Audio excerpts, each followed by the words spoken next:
हाल ही में जर्मनी के पर्यावरण मंत्री तथा देश के पर्यावरण मंत्री के बीच इंडो जर्मन द्विपक्षीय करार हुआ है। इस करार के संबंध में पालक मंत्री सुधीर मुनगंटीवार ने ली गई पत्र परिषद में क्या जानकारी दी, देखते हैं इस खबर में।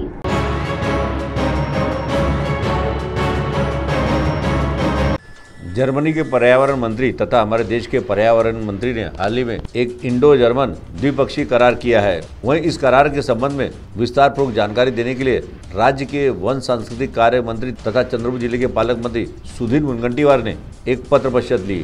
तो आइए सुनते हैं इस पत्र परिषद के दौरान उन्होंने मीडिया प्रतिनिधियों को इस करार को लेकर क्या विस्तार पूर्वक जानकारी दी, स्वयं उन्हीं की वाणी। साधारणतः इंडो जर्मन द्विपक्षीय करार केला G20 मध्ये जर्मनीचे पर्यावरण मंत्री व आपल्या देशाच्या पर्यावरण मंत्र्यांनी जी साधारणतः डिग्रेडेड फॉरेस्ट लँड आहे, या फॉरेस्ट लँडच्या संदर्भामध्ये अतिशय शास्त्रशुद्ध नियोजन व्हावं, या ठिकाणी आसपास असणारे शेतकरी यांनी वनशेतीला प्रोत्साहन द्यावं आणि एकत्रित येऊन आपल्याला ग्लोबल वॉर्मिंग आणि क्लायमेट चेंज याच्या आव्हानाचा सामना करता यावा।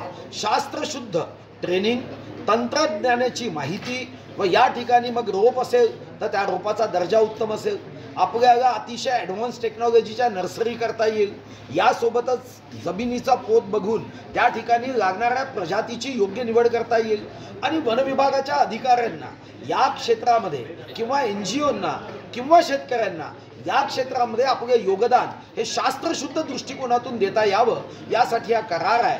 आणि या करारासाठी आज आम्ही इथं वन अकादमी चंद्रपूरच्या भूमीमध्ये शुभारंभ केला आहे। 10 जिल्ह्यामध्ये हा प्रकल्प राबवण्यात येणार आहे। 2029 पर्यंत हा प्रकल्प असेल आणि 2029 पर्यंत इंडो जर्मन द्विपक्षीय कराराच्या माध्यमातून GIZ या संस्थेच्या माध्यमातून व इतर आपल्या देशातल्या 5 या संदर्भात काम करणाऱ्या संस्था अशा एकत्र येऊन यामध्ये आपण औन्नत म्हणजे डिग्रेडेड फॉरेस्ट लँडला चांगला दर्जेदार वन निर्माण करण्यासाठी यामध्ये आपण काम करणार आहोत। CTV के लिए वैभव वारकर की रिपोर्ट।